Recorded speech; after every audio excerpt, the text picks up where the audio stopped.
Vous souhaitez vous former dans la parole de Dieu? Le Centre de formation biblique Parole de foi vous ouvre ses portes. Notre école biblique internationale est un cursus de 6 mois en 2 axes afin de vous donner des fondements solides dans la parole et dans le caractère.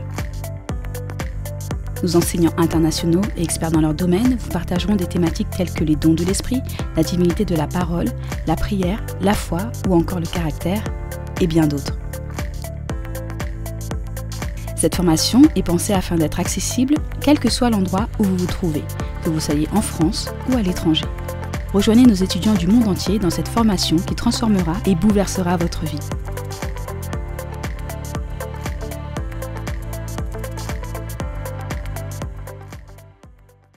Seigneur, merci pour ta parole. Te demandons de parler à ton peuple et à tes enfants. Aide-moi dans un temps court à partager quelque chose qui va dans leur cœur. Alléluia. Seigneur, cette parole que tu as mise dans mon cœur, qu'elle vienne dans les cœurs de tous nos bien-aimés ici présents et de tous nos bien-aimés en ligne, au nom puissant de Jésus. Amen. Ce matin, je veux vous parler de comment Jésus nous sort des ténèbres pour nous amener dans la lumière. Comment Jésus sort des gens des ténèbres pour les amener dans la lumière. Amen. Comment est-ce que Jésus va pour nous atteindre et pour atteindre les gens? Parce que si nous sommes là et si nous sommes des enfants de Dieu, mes amis, si nous sommes des chrétiens, c'est pour atteindre. Dis à ton voisin, tu es là pour atteindre. Amen. Et j'en profite pour dire à tous nos internautes, mes amis, c'est important, vous tous qui êtes fidèles à cette chaîne, abonnez-vous, mettez un petit pouce rouge et activez la cloche si vous voulez recevoir les notifications et tout ce qui se fait. Amen. J'ai un message important pour vous et vous avez besoin de le recevoir. Nous sommes appelés à atteindre. Alléluia. C'est notre raison d'être, c'est notre raison de vivre. C'est la raison pour laquelle nous sommes chrétiens. Nous sommes enfants de Dieu. Nous ne sommes pas enfants de Dieu juste pour que moi et ma maison, amen, moi et juste les gens que j'aime, on aille au ciel. On est là pour que le monde rencontre Jésus-Christ, pour que les gens connaissent Jésus. Et c'était la raison de vivre de Jésus. La Bible nous dit que Jésus a dit ces paroles puissantes. Il a dit, je suis venu non pour juger le monde, mais pour sauver le monde. Donc il n'est pas venu pour juger ou pour condamner les gens. Donc nous ne sommes pas appelés à condamner. Nous n'avons pas reçu le ministère du jugement ou de la condamnation. Mais nous sommes venus pour aimer le monde et pour sauver le monde. Jésus a dit, je suis venu afin que mes brebis aient la vie. Amen. Et qu'elle l'ait en abondance. Et Jésus a dit aussi comme cela, il a dit, je ne suis pas venu appeler à la repentance des justes, mais je suis venu appeler à la repentance des pécheurs. En d'autres termes, il a dit, je ne suis pas venu pour ceux qui pensent qu'ils n'ont pas besoin de moi. Je ne suis pas venu pour ceux qui pensent qu'ils sont justes, qui sont parfaits et qui n'ont pas besoin de Dieu et de la grâce de Dieu. Je suis venu appeler à la repentance des gens qui disent, j'ai besoin de Dieu. Je ne peux pas y arriver dans ma vie sans Dieu. Je suis un pécheur. Et vous savez, le mot pécheur, c'est un mot qui a été effacé du vocabulaire de l'Église, comme si on risquait d'offenser quelqu'un. Mais le mot pécheur, il est dans la Bible. Et dans la Bible, il y a le mot pécheur et il y a le mot perdu. Il y a le mot pécheur et il y a le mot perdu. Parce que, oui, nous sommes des pécheurs. Et nous sommes sauvés par grâce. Alléluia. Et c'est le sang de Jésus qui nous donne l'accès au ciel. Mais sinon, nous sommes des pécheurs. Alléluia. Et sans Christ, nous sommes des pécheurs sauvés. Amen. Nous n'avons plus la nature du péché en nous parce que maintenant nous avons la nature de Christ. Mais si nous n'avions pas Christ à l'intérieur de nous, nous sommes des pécheurs. Et le monde est rempli de gens qui sont des pécheurs. Et c'est important de le dire. Amen. Le monde, le péché est dans le monde et le monde est rempli de pécheurs. Mais Jésus est venu pour laver, sanctifier les pécheurs. Et faire de gens qui sont des pécheurs et des gens qui sont perdus, faire des gens qui sont sauvés, qui sont retrouvés. La main de Jésus est tendue vers le monde et Jésus est là pour être un coéquipier avec nous. Parce que Jésus nous a donné cette mission et nous sommes coéquipiers avec Christ. Nous sommes co-ouvriers avec Christ. Nous sommes co-héritiers avec Christ pour faire ses œuvres sur la terre. Et ce n'est pas une obligation, c'est un privilège. Ce n'est pas un devoir, c'est une passion. Vous savez, la première église, l'église primitive, c'est notre modèle. C'est l'église parfaite. Elle n'était pas 100% parfaite, mais c'est l'église qui est née dans la puissance. Cette église, elle avait des caractéristiques. Cette église, elle avait vraiment des choses que l'église d'aujourd'hui a perdues. L'église d'aujourd'hui a perdu des choses au travers des siècles. À partir du IVe siècle, le feu de l'évangélisation, le feu du zèle pour les perdus était disparu. En 4 siècles, et moins de 4 siècles, l'Église s'est institutionnalisée. Et à partir du IVe siècle, nous sommes entrés dans l'âge de l'obscurantisme, et cela avec tout le Moyen-Âge, qui a couvert jusqu'à des centaines d'années, des siècles, jusqu'à ce qu'il y ait un homme qui s'appelle Martin Luther qui vienne avec une révélation qui n'était même pas de sauver les pécheurs. C'est Wesley qui est venu avec la puissance du Saint-Esprit pour dire que nous devons sauver les perdus. Mais premièrement, Martin Luther est venu avec cette révélation « Mon juste vivra par la foi » et il a commencé à ramener la foi dans le corps de Christ. Oh, les yeux se sont ouverts. La parole de Dieu, c'est la foi. On a besoin de lire la Bible. Et la lumière a commencé à s'éclairer à nouveau dans les ténèbres. Mais des siècles d'obscurantisme, des siècles de ténèbres, des siècles où l'évangile n'a pas été prêché, des siècles où il n'y a pas eu de passion pour aller chercher les perdus. L'Église dormait. Et il y a eu Martin Luther. Et après, il y a eu John Wesley qui est venu, qui a été vraiment une perle des prédicateurs et qui est venu pour sauver les perdus et ramener à l'Église le zèle des perdus. Mais vous savez, ce zèle n'est pas encore restauré. L'Église d'aujourd'hui, qui est l'Église de la fin des temps, qui est l'Église que Jésus va venir rechercher, n'a pas encore retrouvé la passion pour les perdus. Ce qui doit nous passionner, mes amis, ce n'est pas tant de gagner de l'argent dans nos entreprises. Ce qui doit nous passionner, ce n'est pas quelle position sociale on va avoir. Ce n'est pas quelle profession on doit avoir. Et même si c'est passionnant, mais ça ne doit pas être notre première passion. Notre première passion ne doit pas être nous. Notre première passion doit être les âmes. Notre première passion doit être le feu de l'évangile, le feu de la bonne nouvelle, la joie d'aller par tout le monde et de prêcher la bonne nouvelle. Les gens sont perdus. Les gens vont en enfer tous les jours. Et ils vont en enfer pour l'éternité. Et parfois même nos bien-aimés, nos familles ne sont pas sauvés. Or, personne, peu de gens, plient le genou, jeûnent et prient pour le salut de leurs bien-aimés. Comme si, finalement, c'était une histoire. Comme si c'était un conte. Comme si c'était un peu quelque chose auquel on croit, mais quelque chose auquel on ne croit pas vraiment. Alors que tous les jours, il y a des gens qui partent dans l'éternité, dans la mort. La femme du pasteur Marcelo, ça nous touche le cœur. Moi, ça me brise le cœur, ça m'atteint dans mon cœur. Depuis 15 jours, j'y pense tous les jours. Mais je vais vous dire une chose, cette femme, elle est partie dans la présence de Dieu. Cette femme, on sait où elle est dans la gloire. Aujourd'hui, elle est en train de découvrir les merveilles du ciel, elle est vivante. Et comme je l'ai écrit pour le pasteur Marcelo, il n'y a pas d'échec, il n'y a pas de défaite quand un enfant de Dieu quitte cette terre. Il n'y a pas de défaite parce qu'un enfant de Dieu qui quitte cette terre, il va directement dans la présence du Père et il va vivre éternellement. Et vous savez, la vie sur terre n'est pas longue. La vie, la Bible dit que nous vivons ici-bas 70 ans et pour les robustes 80.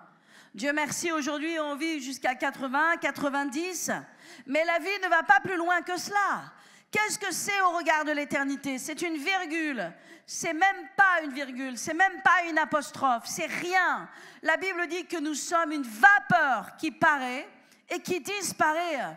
Nous sommes là pour peu de temps. Notre vie ici-bas est très éphémère. Très éphémère au regard de l'éternité. Quand bien même nous faisons des sacrifices pour Dieu et nous sacrifions certaines choses pour Dieu, c'est rien au regard de l'éternité. Mais par contre, cela amène un poids de gloire. Il y a un poids de gloire qui est éternel. Alléluia. Parce que tout ce que nous faisons pour Dieu et pour le royaume de Dieu, eh bien, c'est ce qui sera inscrit pour l'éternité. Et nous n'en perdrons pas notre récompense. Tu n'en perdras pas ta récompense. De tout le prix que tu payes, de toute la présence, de toute la fidélité, de toutes les fois où tu vas évangéliser, de toutes les fois où tu ouvres ton groupe de maison, de toutes les fois où tu pries pour les perdus, tu n'en perdras pas ta récompense. Est-ce que je peux avoir un amen, alléluia, dans ce sanctuaire? Donc nous sommes en train de parler comment Jésus nous sort des ténèbres à la lumière. Comment est-ce qu'il nous fait passer des ténèbres à la lumière? Comment est-ce que Jésus, il a atteint les perdus?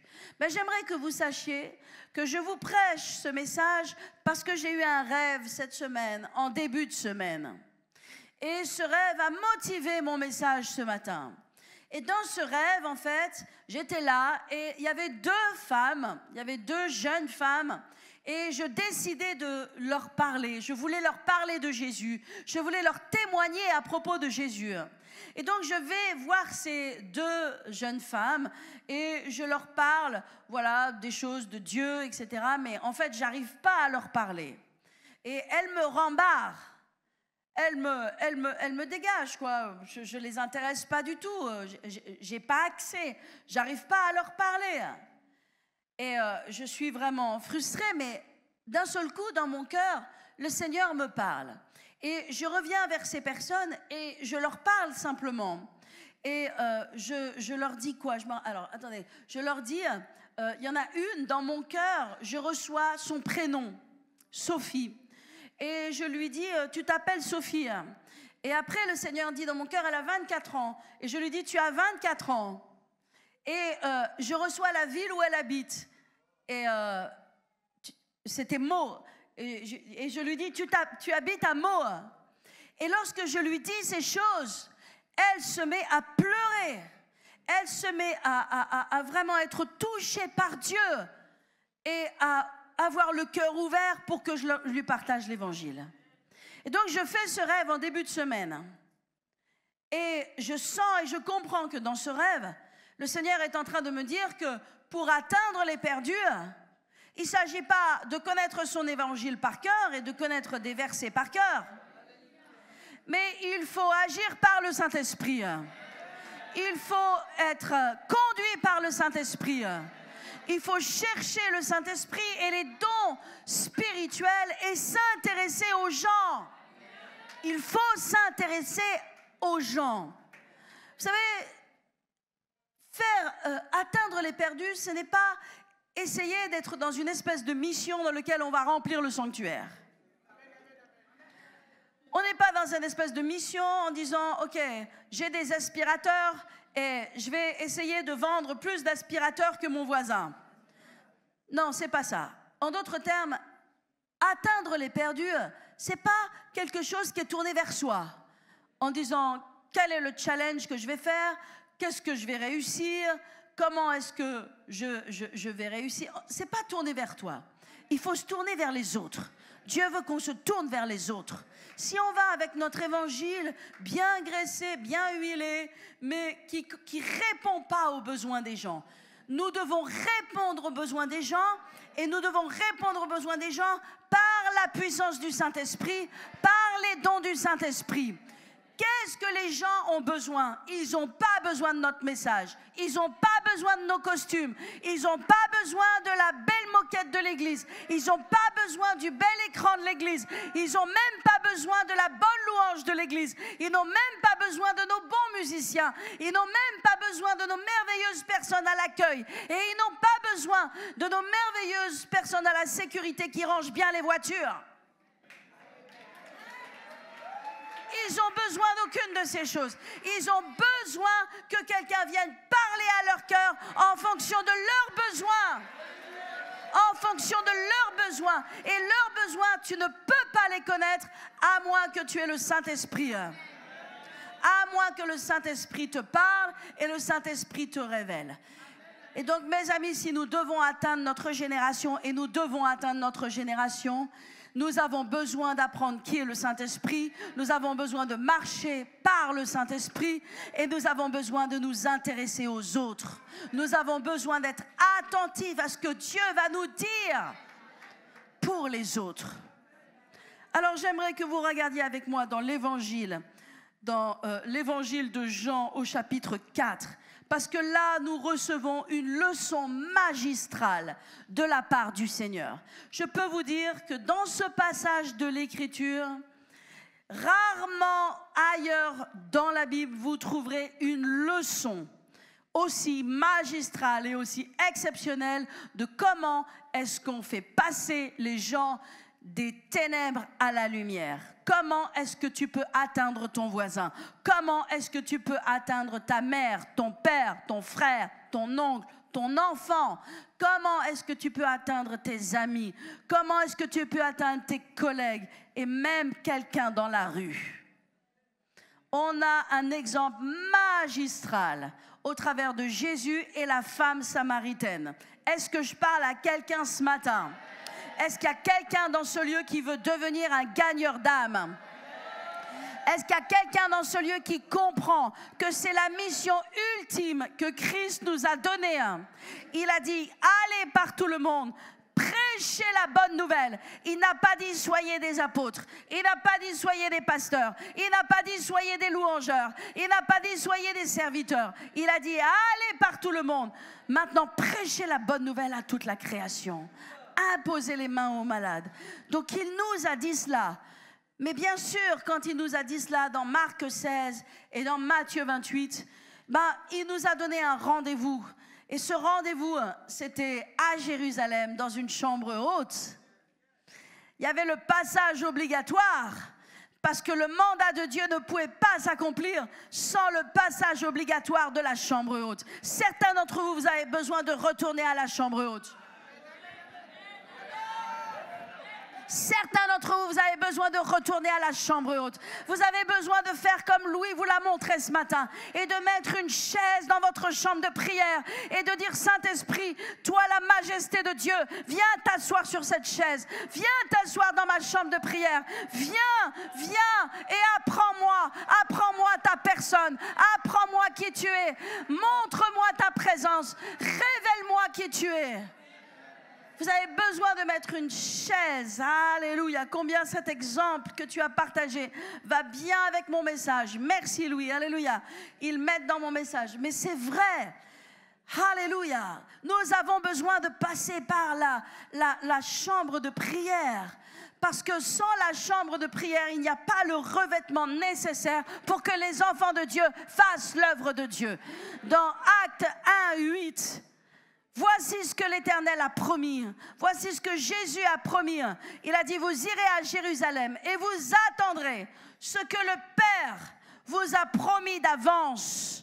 Et vous recevrez une puissance qui surviendra sur vous. Cette puissance, elle viendra sur vous comme la puissance du Saint-Esprit est venue sur Marie.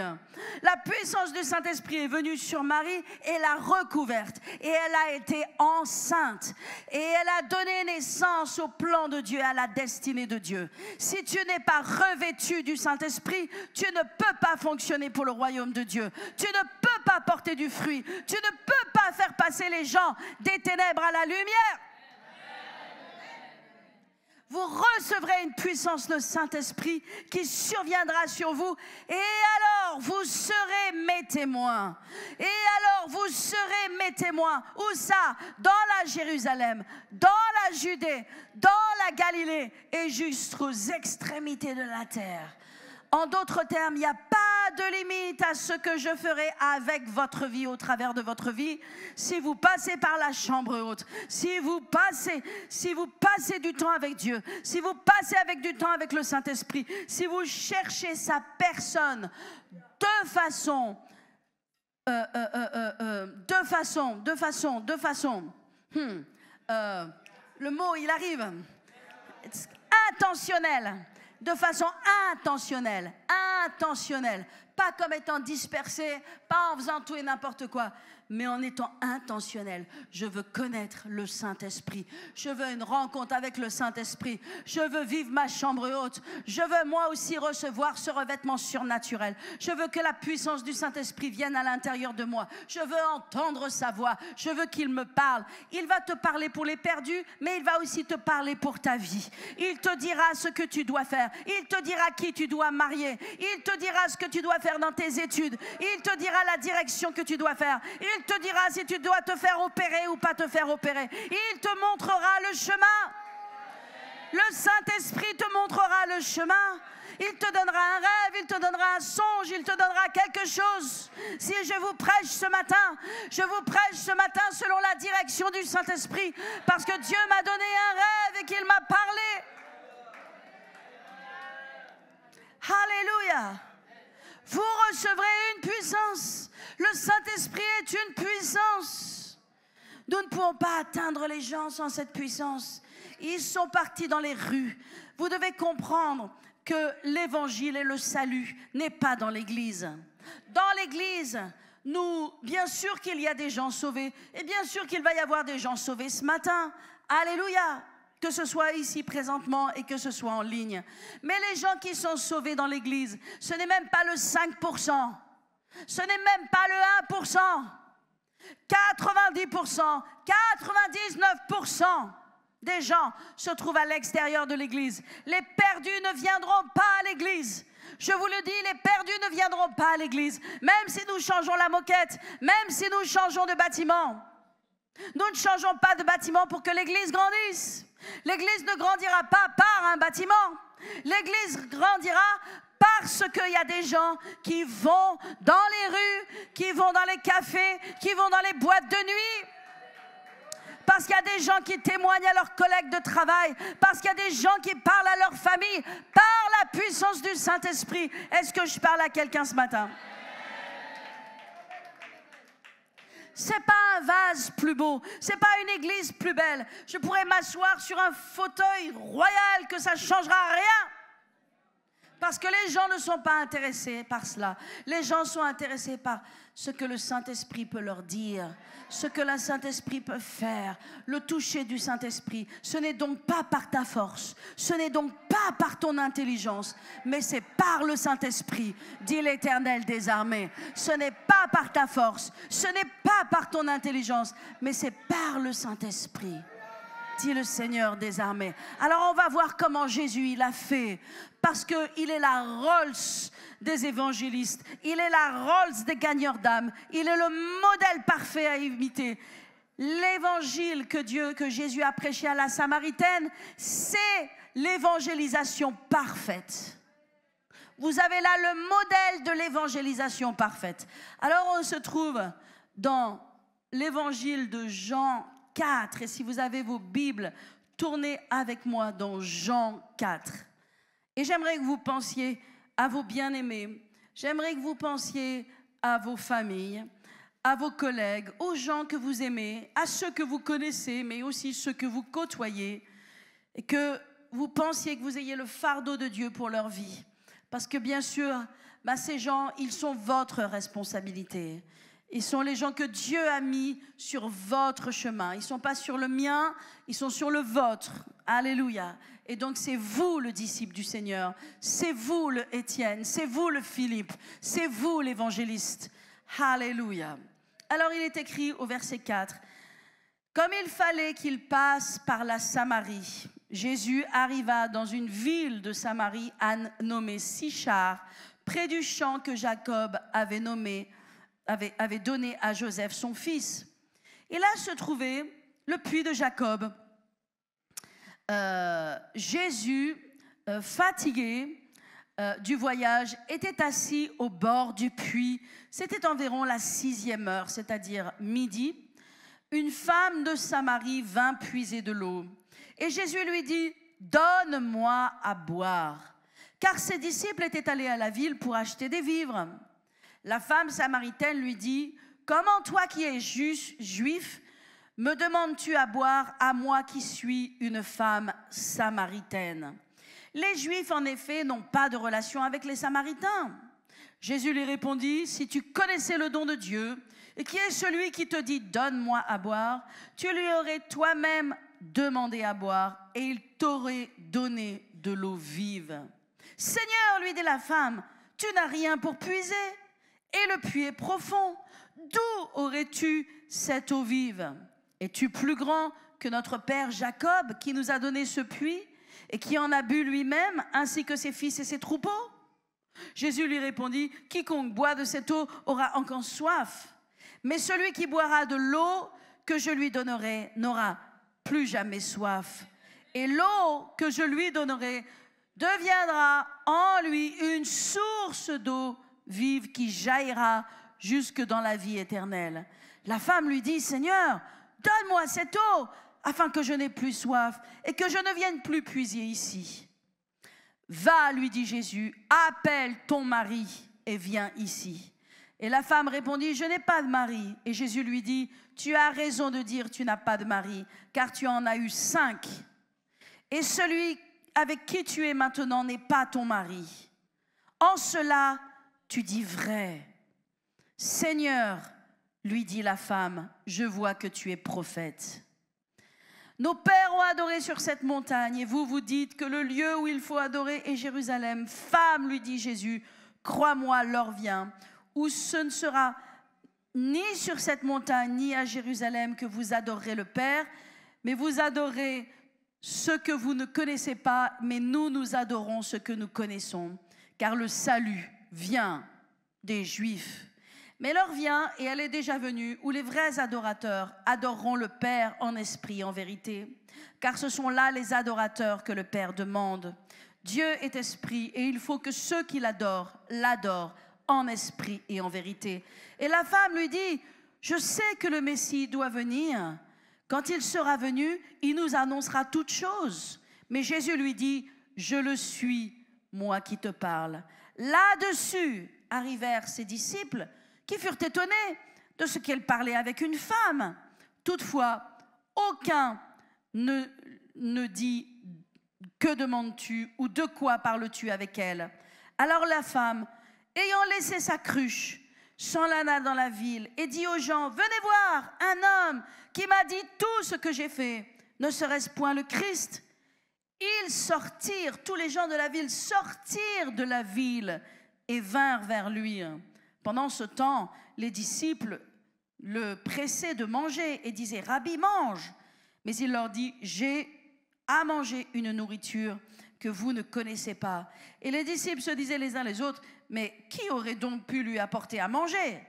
Et Jésus lui dit « Ma nourriture est de faire la volonté de celui qui m'a envoyé. » Ne dites-vous pas qu'il y a encore 4 mois à la moisson? Donc il va parler un peu de la moisson. Et puis, verset 39, il est écrit « Plusieurs Samaritains de cette ville crurent en Jésus à cause de cette déclaration formelle de la femme. Il m'a dit tout ce que j'ai fait. » Aussi, quand les Samaritains vinrent le trouver, ils le prièrent de rester auprès d'eux et il resta là 2 jours. Un grand nombre, un beaucoup plus grand nombre crurent à cause de sa parole. Et il disait maintenant à cette femme, ce n'est plus à cause de toi et de ce que tu nous as dit que nous croyons, car nous l'avons entendu nous-mêmes et nous savons qu'il est vraiment le sauveur du monde. Est-ce qu'on peut en dire Amen, Alléluia, pour la parole de Dieu? Ça fait du bien de lire la parole de Dieu, même si c'est un long passage. C'est tellement bon de lire la parole. Amen. Je vais vous parler de cette évangélisation parfaite que nous avons ici. Comme je l'ai dit, nous avons une leçon d'excellence, un modèle à suivre. Jésus va en Samarie. Premièrement, je veux que vous sachiez que lorsque Jésus nous donne un modèle d'évangélisation, il ne va juste pas prendre une petite situation simple. Il prend volontairement la situation la plus compliquée. Aller témoigner à une Samaritaine, c'est la situation la plus compliquée. Parce que premièrement, les Juifs et les Samaritains ne se parlent pas. C'est un peuple qui ne s'aime pas. C'est un peuple qui est les uns et les autres offensés l'un contre l'autre. C'est un peuple qui se critique. Donc, aller gagner le cœur d'une personne que vous êtes en opposition totale, si encore il était allé parmi ses frères, s'il était allé parmi les Juifs, s'il était allé parmi des gens qui le respectaient, non, il a pris le cas le plus difficile, de parler à quelqu'un qui ne vous aime pas. Donc il a mis la barre haute pour que nous sachions que si nous suivons le modèle de Christ, nous allons réussir parce que nous ne serons pas dans un cas aussi difficile. Alléluia. Il parle à une Samaritaine et bien sûr nous savons ce qui s'est passé entre les Samaritains et les Juifs. Vous ne pouvez pas comprendre cette histoire si vous ne connaissez pas l'histoire. Et qu'est-ce que c'est que l'histoire? Si ce n'est que Salomon a été un grand roi, mais Salomon s'est corrompu et il est allé adorer des faux dieux. Et Dieu a dit, Salomon, il y a un jugement, hélas, qui va venir sur toi. Et tu ne vas pas pouvoir garder la royauté sur tout Israël. Et Israël va être déchiré. Ces 12 tribus d'Israël vont être déchirées. 2 tribus, tu vas garder la domination dessus. Mais il y a 10 tribus qui vont passer maintenant, que tu vas perdre le contrôle à cause de ce que tu as fait, parce que tu as mis des autels auprès des idoles, tu as été idolâtre, tu as vraiment désobéi à Dieu, tu as vraiment été dans le péché, l'idolâtrie vers les faux dieux. Et donc il y a un homme qui se lève, qui est un serviteur, qui n'est même pas de race royale, qui se lève, qui s'appelle Jéroboam. Et c'est lui qui va avoir le contrôle sur les 10 tribus d'Israël. Donc imaginez, il y a 10 tribus d'Israël sur 12 qui passent sur Jéroboam et 2 qui restent dans la lignée du roi Salomon. Et le roi Jéroboam, qui va devenir roi de ces 10 tribus, qu'est-ce qu'il fait? Eh bien, pour garder la domination sur ces 10 tribus, il va empêcher que ces Juifs, parce que ce sont des Juifs, bien sûr, des Hébreux, aillent à Jérusalem adorer dans le temple. Il va faire un temple en Samarie et il va mettre des veaux d'or et il va sacrifier et il va dire maintenant à tout le peuple, vous n'irez plus en Israël, vous n'irez plus à Jérusalem, vous n'irez plus adorer là-bas. Ici maintenant, voici quels sont les prêtres, voici quel est ton Dieu, et maintenant voici quel est ton temple, et maintenant tu vas adorer en Samarie des veaux d'or. Et donc, les Juifs considéraient les Samaritains comme des moins que rien, des idolâtres qui adoraient des veaux d'or. On se rappelle du veau d'or avec Aaron, ça nous ramène et le jugement de Dieu. Et voici que presque tout le peuple d'Israël maintenant est en train d'adorer des veaux d'or. Et donc, il y a un schisme, il y a une séparation, il y a un mépris. Il y a un mépris religieux. Ils ne se parlent pas, impurs. Les Samaritains sont des impurs parce qu'ils adorent les veaux d'or. Voilà la situation. Jésus décide de passer par Samarie parce qu'il y a une femme, il veut témoigner à une femme. Il va au puits. Amen. Il va au puits exactement à une heure particulière parce que cette femme va venir au puits quand il n'y a personne. Et vous allez voir ce qu'il va faire. Il va demander à tous ses disciples d'aller acheter à manger. Vous voyez qu'il n'a pas faim et qu'il ne va même pas manger quand il va ramener la nourriture. Mais il veut être seul avec cette femme. Il a besoin d'avoir un face-à-face. Il a besoin d'avoir un vis-à-vis. Donc il éloigne tout le monde. Pourquoi? Parce que cette femme, elle est sauvage. Cette femme, elle est rejetée. Elle est méprisée. Elle vit une mauvaise vie. Et en fait, elle veut voir personne. Donc, il éloigne toutes les personnes et il reste, lui, tout seul au puits.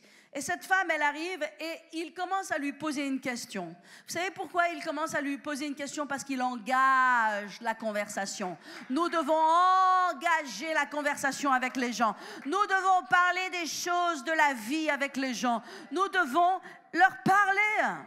Si vous n'engagez pas la conversation avec quelqu'un qui vient réparer ton radiateur chez toi, qui vient changer ton frigo chez toi, si tu n'engages pas la conversation, il va venir et il va signer son bon de commande, de travaux bien faits, et il va repartir et tu n'auras pas changé sa vie, tu n'auras pas mis une semence dans son cœur, tu n'auras pas posé les mains sur la vie de cette personne.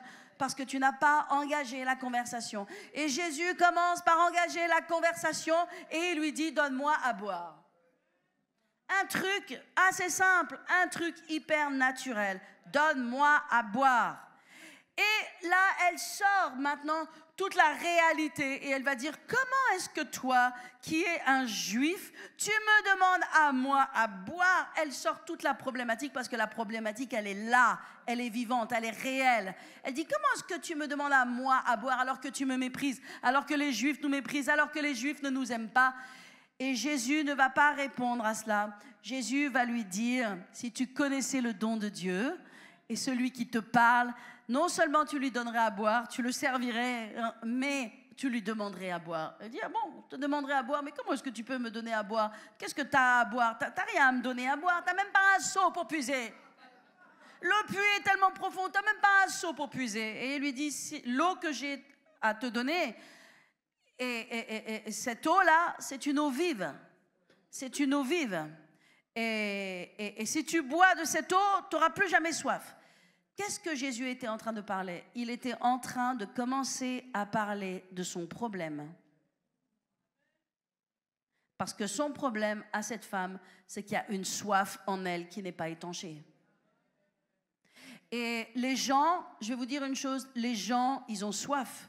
Ils meurent de soif. Les gens, ils vivent en enfer. Ne pensez pas, parce que quelqu'un a une belle voiture ou parce que quelqu'un a une position sociale, ne vous laissez pas embrumer la tête.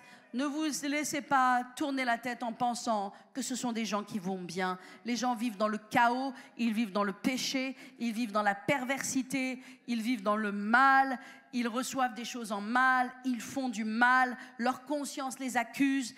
Ils savent toutes ces choses, mais tout ça est caché derrière un beau costume, un joli maquillage ou une belle voiture. Ne vous laissez pas embrumer. Les gens sans Christ sont perdus. Les gens sans Christ sont malheureux. Les gens sans Christ ont besoin. Ils ont soif. Ils sont morts. Ils sont desséchés. Et cette femme, elle était desséchée. Et elle pensait que ce qui allait ramener de la vie dans son cœur, c'était de passer d'homme en homme et d'homme en homme. Et bien sûr que nous savons que ni le mariage, ni la sexualité, ni l'amour, ni les petits papillons dans le ventre qui durent 15 jours, ni ces choses ne changeront notre vie, ni ne rassasieront le désir profond de notre cœur. Elle s'est mariée 5 fois. 5 fois. Et rien ne pouvait satisfaire le vide qu'elle avait à l'intérieur d'elle. Donc quand Jésus commence à lui parler de cette eau vive, il sait très bien où il va parce que le Saint-Esprit lui a montré quel était son besoin et il y arrive progressivement. Il y arrive progressivement. Si vous voulez atteindre les gens, demandez au Saint-Esprit de vous révéler quelque chose à propos d'eux. Quelque chose à propos de leur corps, un besoin, une douleur dans leur corps, le besoin d'une guérison ou quelque chose à propos de leur vie, de leur famille, de leur enfant, d'un désir profond que seul le Saint-Esprit connaît et que tu as besoin de connaître par le Saint-Esprit. Parce que je vais vous dire une chose, ce n'est pas un bon message bien huilé qui va ramener les gens à Christ, c'est le fait que Dieu s'occupent d'eux. C'est le fait qu'ils sont touchés par Dieu, qu'ils ont une connexion entre Dieu et eux et qui se fait au travers de vous parce que vous êtes le médiateur par le Saint-Esprit. Et s'il n'y a pas cette connexion, et s'il n'y a pas cette imposition des mains, et s'il n'y a pas cette révélation, et s'il n'y a pas ces dons spirituels, il n'y a rien qui va se passer. Est-ce que je parle à quelqu'un ? Vous pouvez aller dans la rue et dire « Jésus t'aime, Jésus t'aime, Jésus t'aime, Jésus t'aime ». Mais les gens ne seront pas guéris. Mais vous allez vers quelqu'un et vous lui dites « Le Seigneur, Dieu me montre que vous avez le désir d'avoir un enfant et que ce désir, vous ne pouvez pas l'avoir. Mais je vais prier pour vous et je crois que Dieu va vous toucher. Il va faire quelque chose dans votre vie. »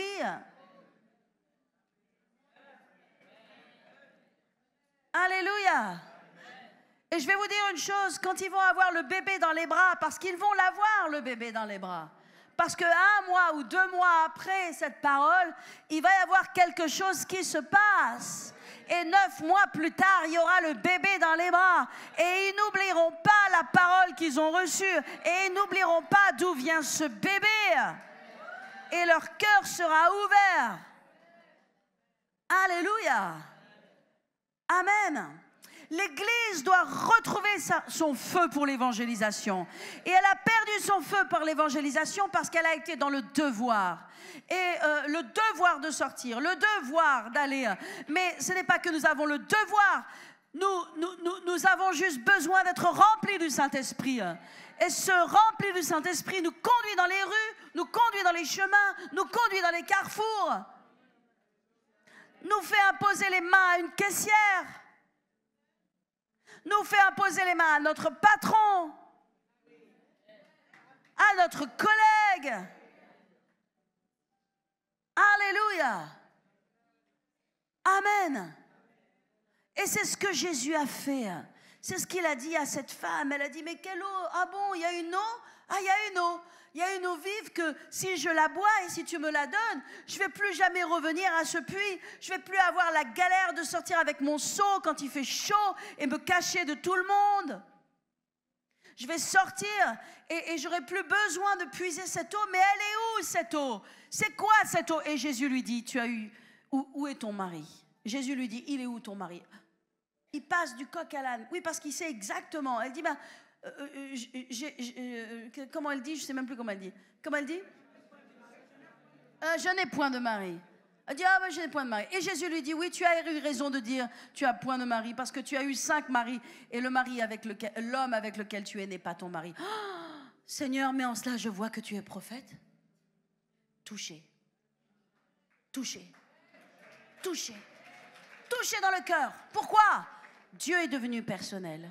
Maintenant, ce n'est pas le Dieu dans le ciel, ce n'est pas le Dieu dans la Bible. Maintenant, c'est le Dieu de ton histoire, de ton problème, de là où tu es, de ta réalité, de ta maladie, de ton incapacité, de ton problème, de ton cœur brisé, de l'abus que tu as vécu dans ton enfance, du rejet que tu as vécu. C'est le Dieu qui vient dans ton personnel.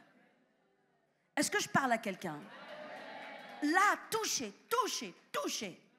Elle n'est plus en train de dire, mais toi, tu es un juif et moi, je suis une samaritaine, mais dis donc, ne me parle pas. Elle n'est plus en train de dire ça. Touché, touché. Et Jésus lui dit,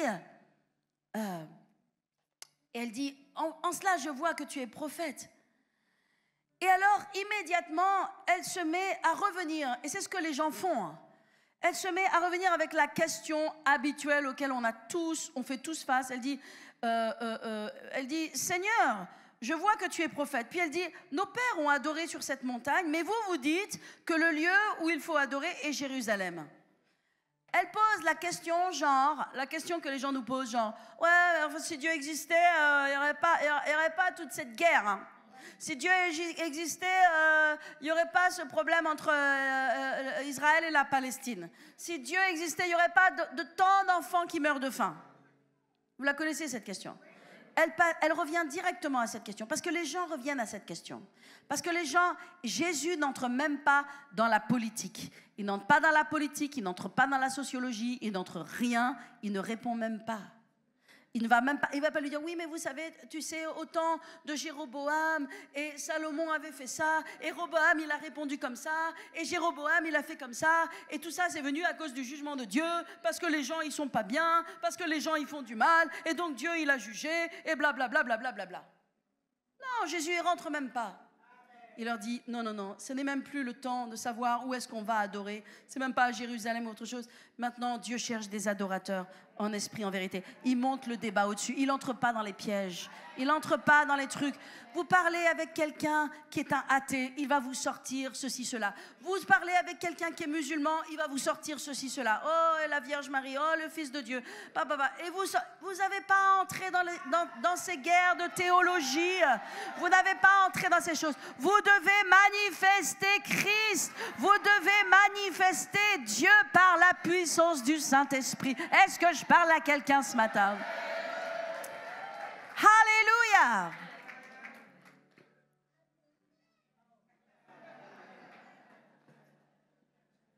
Et là, elle passe de la révélation que Jésus est un prophète à la révélation que Jésus est le Messie. Là, elle va vite, elle va loin, très très vite, ça se passe très vite. Jésus est un prophète, waouh! Maintenant, Jésus est le Messie. Elle voit que Jésus est le Messie et Jésus lui confirme qu'elle est le Messie. Qu'est-ce qu'elle fait, cette femme? Sa cruche, elle était venue pour remplir d'eau. Elle avait sûrement rempli d'eau tout en parlant. Sa cruche, elle l'a posée. Parce que cette eau n'était plus importante maintenant. Cette eau n'était plus importante. Elle a posé ce qu'elle était venue chercher. Elle a mis de côté. Parce qu'elle a réalisé, j'ai pas besoin de cette eau-là. Et d'un seul coup, elle a couru dans la ville. Mais avant, elle n'aurait jamais couru dans la ville. Elle était incapable de courir dans la ville. Mais maintenant, elle avait reçu la révélation. Maintenant, elle avait reçu un toucher personnel de Dieu. Mes amis, nous devons être personnels avec les gens. Nous devons être personnels avec les gens. Et ça vient de notre relation avec le Saint-Esprit. Si nous ne prenons pas le temps de mettre un genou à terre, de mettre une chaise dans notre chambre et d'accueillir le Saint-Esprit et de vouloir être guidé par le Saint-Esprit et de vouloir être un disciple du Saint-Esprit, nous ne pourrons jamais atteindre les gens et nous continuerons de devenir et nous continuerons de remplir ce sanctuaire sans jamais transformer la vie de personne. Et moi, mon enfant, mon père, ma mère, nous irons au ciel, amen, alléluia. Et Dieu pleure de ça. Et le monde meurt en enfer. Nous devons devenir personnels par la puissance du Saint-Esprit. Est-ce que je parle à quelqu'un? Alléluia. Qu'est-ce qu'elle a fait, cette femme? Elle a fait 5 choses et je vais terminer. Premièrement, elle a jeté sa cruche. Elle a mis de côté l'eau qui ne désaltère pas. Elle a mis de côté ce qu'elle était venue chercher. Elle avait reçu quelque chose de plus grand maintenant. Elle avait reçu quelque chose de plus puissant. Deuxièmement, elle est allée voir les gens. Elle n'est pas rentrée chez elle avec cette révélation. Elle n'est pas rentrée chez elle avec le toucher de Dieu. Maintenant, elle est allée voir les gens. Elle n'avait plus peur des gens. Elle n'avait pas peur de leur jugement. Elle se fichait bien de ce qu'ils pensaient. Elle a couru dans la ville. Cette même ville qu'elle fuyait. Elle a couru dans cette ville. Et non seulement elle a couru dans cette ville, elle est allée parler aux gens. Elle leur a dit, voici, j'ai rencontré le Christ, j'ai rencontré le Messie. Il m'a révélé toute ma vie. Il m'a touché, il m'a révélé mon problème. Maintenant je sais quel est mon problème. Je vais résoudre mon problème, j'aurai plus de problème. Elle a prêché aux gens. Troisièmement, elle a témoigné de ce que Jésus a fait pour elle. Elle a témoigné que Jésus l'avait touchée, l'avait libérée. Alléluia. Voilà la réaction de quelqu'un qui est touché par Dieu. Je vais vous dire une chose. Le réveil est quelque chose de contagieux. C'est quelque chose de contagieux. Parce que lorsque quelqu'un est touché par Jésus, je vais vous dire, il va aller toucher tous les autres. Il va aller chercher et toucher tous les autres.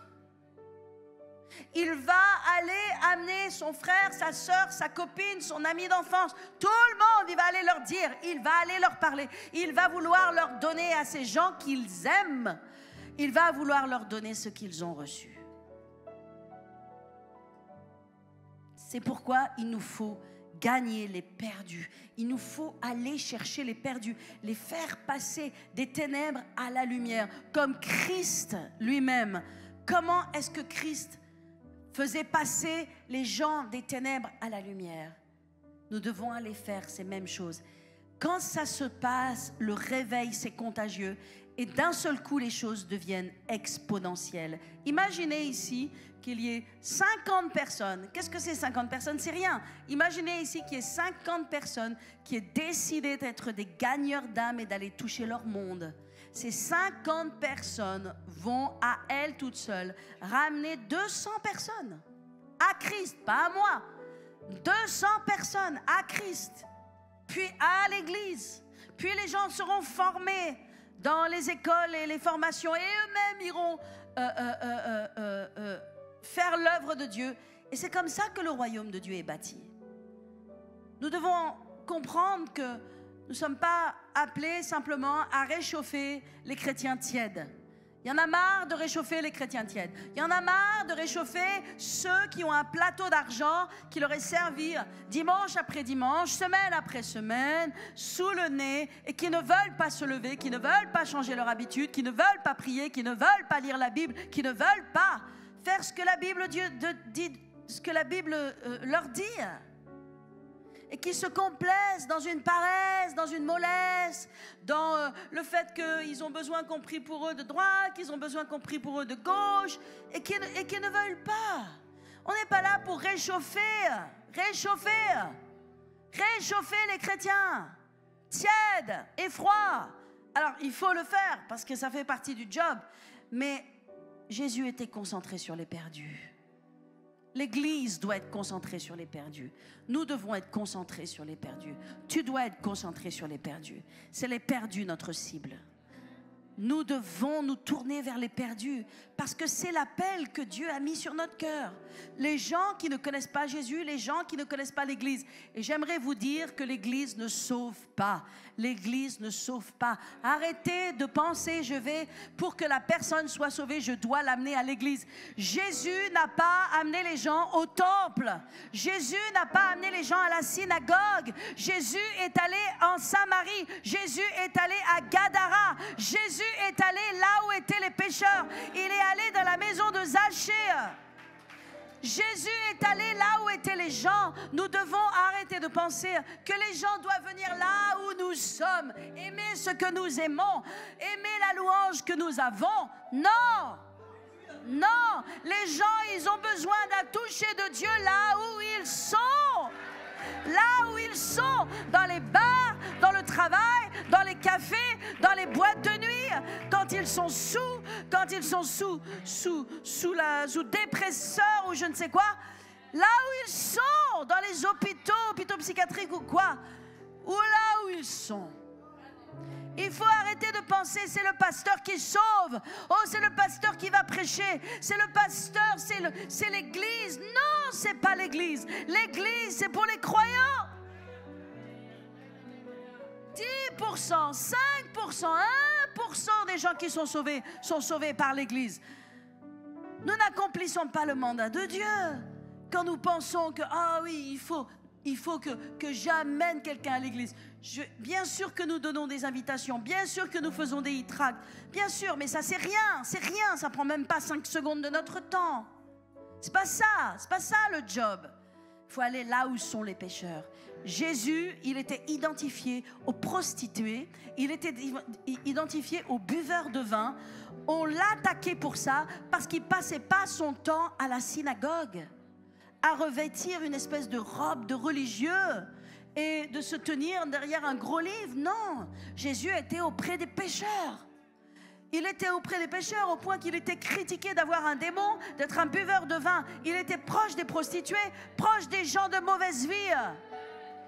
Pourquoi est-ce qu'il était proche des gens de mauvaise vie? Parce qu'il gagnait ces vies-là. Et l'Église, elle doit être proche de ces gens-là. On doit être proche des gens du monde. On doit côtoyer des non-chrétiens, des gens qui sont perdus. Mais on doit les côtoyer avec la puissance du Saint-Esprit. Arrêtez, vous les jeunes, de vous faire des repas ensemble et des soirées ensemble où il n'y a jamais un perdu, il n'y a jamais personne. Et vous passez votre temps à passer du bon temps ensemble, alors que vous feriez bien d'inviter dans vos rassemblements ou bien d'aller dans les rassemblements et prêcher l'Évangile et partager Christ et imposer les mains simplement et dire: oh, le Seigneur, j'aimerais te dire que je pense que tu as tel besoin dans ta vie et j'aimerais que tu saches que Dieu est là et qu'il t'aime et qu'il veut. Je vais prier pour toi. Et vous leur demandez même pas la permission. Et d'ailleurs, les gens vous donnent la permission. Seigneur Jésus, je prie. Et puis d'un seul coup, la personne, elle pleure. La personne, elle pleure. Son cœur est touché. Vous comprenez?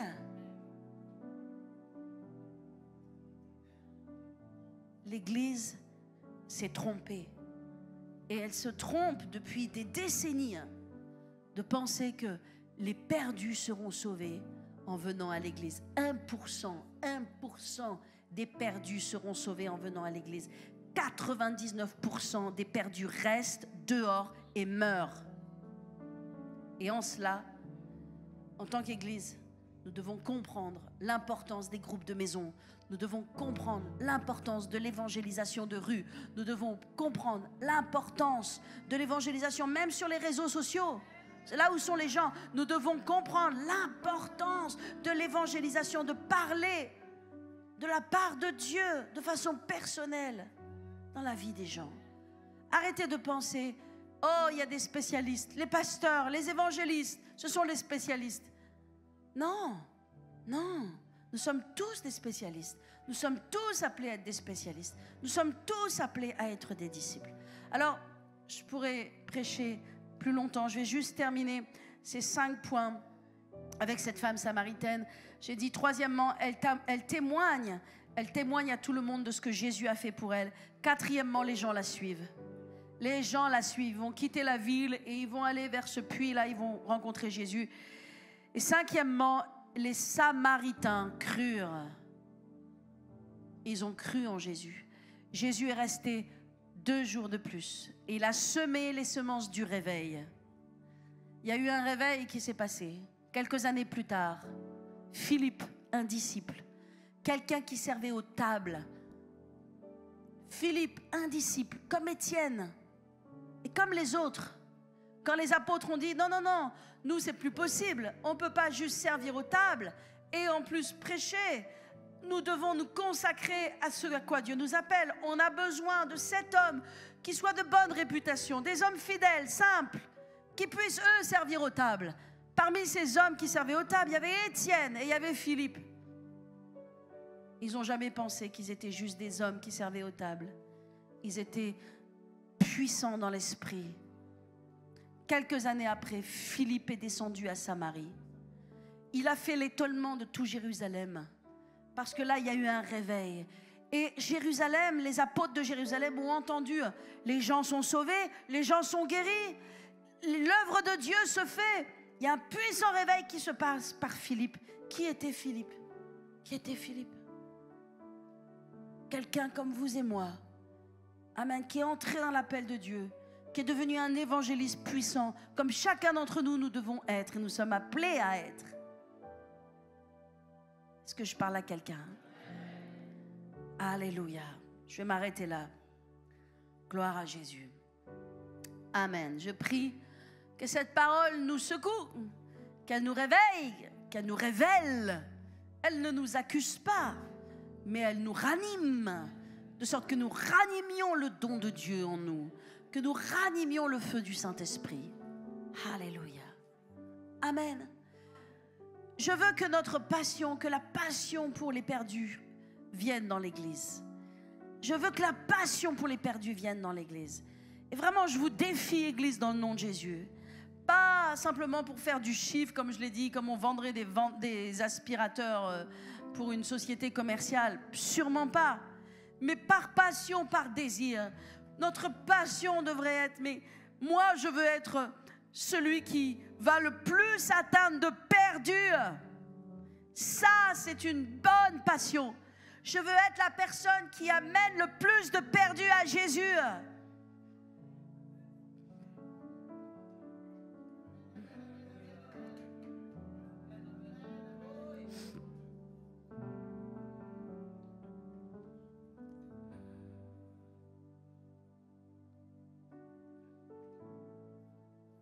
Passion. Passion. La passion pour les âmes. Rien dans ta vie chrétienne ne te fera vibrer si tu passes pas un perdu dans la vie éternelle. Parce que ce qui te fait vibrer dans ta vie spirituelle, dans ta marche avec Dieu, c'est pas tant que la gloire et le feu descendent dans ta chambre, mais c'est ce que tu fais avec ça. Et quand tu vois une âme perdue qui te dit merci parce qu'elle est passée des ténèbres à la lumière, alors là, ta vie chrétienne, elle est passionnante. Rien ne te fera plus vibrer que ça. C'est ennuyeux d'être chrétien si on n'amène pas les perdus des ténèbres à la lumière.